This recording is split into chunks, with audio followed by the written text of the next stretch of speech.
NEET 2025 में जो physics का पेपर हुआ था उसमें अगले क्वेश्चन को हम लोग हल करेंगे। A ball of mass half kg is dropped from a height of 40 meter. The ball hits the ground and rises to height of 10 meter. The impulse imparted to the ball during its collision with the ground is. हम लोग को impulse ज्ञात करना है। Question ये कह रहा है कि कोई बॉल है, वो ग्राउंड से 40 मीटर ऊपर है और इसे रिलीज किया जाता है, छोड़ दिया जाता है फ्रीली। तो ग्राउंड पे आने के बाद ये क्या होगा, टकराएगा। तो मान लीजिए ये टकरा गया, यहाँ पे बॉल जो है वो टकरा गया। अब फिर कह रहा है कि टकराने के बाद ये जो बॉल है ये पुनः बाउंस तो करेगा, 10 मीटर की ऊंचाई तक गया। तो फील के लिए फिर यहाँ बना देता हूँ कि ये बॉल टकराने के बाद फिर ऊपर आपको ये 10 मीटर हाइट पर गया।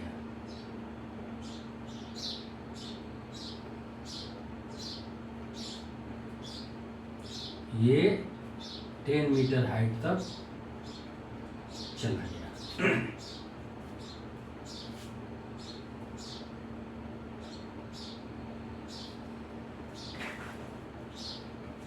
तो जब इसको फ्रीली रिलीज किया गया तो E इक्वल टू 0 हो जाएगा। मास जो बॉल का दिया हुआ है वो दिया हुआ है 0.5 kg। तो यहाँ का हम स्पीड निकालेंगे ग्राउंड का। जब ये ग्राउंड पे टच करता है तो टच करने के पहले उसकी स्पीड क्या होगी। तो मान लिया कि ये स्पीड यहाँ ये E1 है, ठीक है। तो E1 इक्वल टू क्या फार्मूला होता है, √2G H। H का मतलब समझिए 40 मीटर और G, दरअसल G की जो वैल्यू होती है G की वो होता है 9.8 मीटर पर सेकंड स्क्वायर। लेकिन कैलकुलेशन की दृष्टि से हम ये जो है इसको इक्विवेलेंट ले लेते हैं, 10 मीटर पर सेकंड स्क्वायर ले लेते हैं। तो यहाँ G बराबर हम 10 रख देंगे, 10 मीटर पर सेकंड स्क्वायर। तो इस तरह से जब E1 का मान निकालेंगे, E1 का, तो क्या होगा, √2 गुना G का मान दे देंगे 10 और हाइट दे देंगे 40।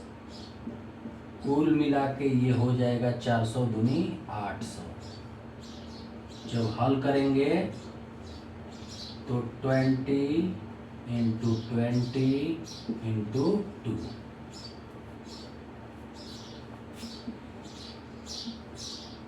तो ये क्या होगा, 20 बाहर आएगा, √2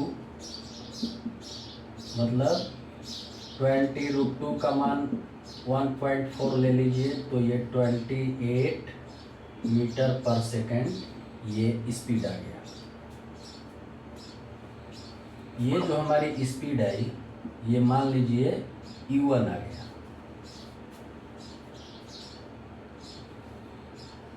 अब थोड़ा ये वाली स्थिति देखते हैं कि टकराने के बाद कह रहा है कि 10 मीटर वो क्या गया, ऊपर गया। तो मान लेते हैं कि टकराने के बाद जो उसकी स्पीड थी, ठीक है, वो स्पीड हमने ले लिया थी। जब टक्कर हुआ तो मान लिया कि ये भी स्पीड से गया, 10 मीटर तक गया।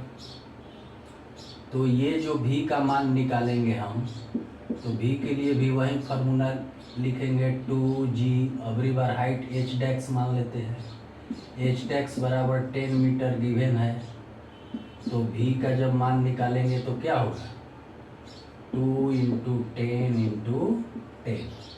G का मान 10, हाइट का मान 10।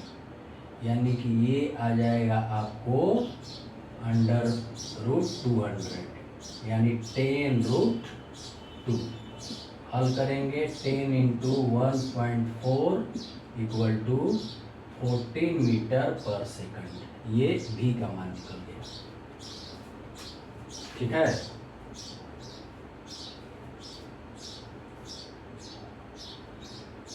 अब एक चीज है कि इम्पल्स का जो फॉर्मूला होता है,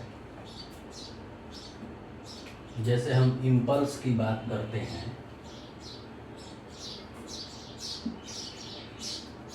तो इम्पल्स के लिए क्या लिखते हैं?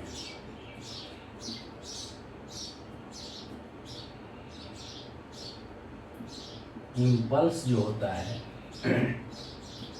वो चेंज इन क्या होता है? मोमेंटम होता है। ठीक है, तो एक चीज है यहाँ पे साइन दे देंगे। मान लीजिए कि नीचे का जो वेक्टर है उसको माइनस लेते हैं और ऊपर का जो वेक्टर है उसको हम प्लस लेते हैं। तो कहने का मतलब है कि चेंज इन मोमेंटम क्या होगा? मान लीजिए कि ये हुआ आपका फाइनल मोमेंटम, क्या हो जाएगा? mv/m/e1। ठीक है, m का मान दे दीजिए, m कॉमन ले लीजिए तो आपका आ जाएगा v-e1। ठीक है, अब इसको आगे हल कर लीजिए। m का मान क्या है? 0.5 kg। ठीक है, v का मान क्या निकाल चुके हैं? v का मान 40 मीटर पर सेकंड। ये ऊपर की ओर जा रहा है इसलिए इसका डायरेक्शन पॉजिटिव होगा, तो हमने ले लिया पॉजिटिव। माइनस, अब देखिए ये नीचे की ओर जा रहा है तो इसका साइन हमें निगेटिव लेना पड़ेगा, और इसकी हम निकाल चुके हैं, वेलोसिटी निकाल चुके हैं इतनी, और नीचे की ओर जा रहा है तो पहले से तो माइनस है ही। अब अगली बार लेंगे -28।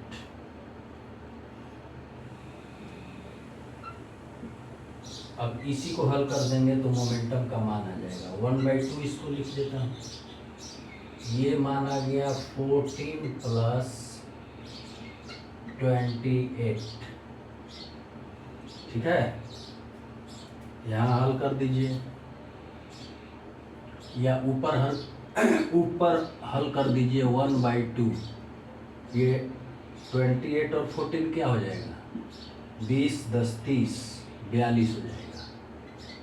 कट के आ जाएगा 21 न्यूटन सेकंड। यही इम्पल्स का मान होगा। तो ऑप्शन से देखेंगे क्या है, तो ऑप्शन से पहला है, तो इसमें जो मेन फार्मूला है इम्पल्स का, वो इसी को याद रखना है कि इम्पल्स क्या होता है? Change in momentum. ठीक है।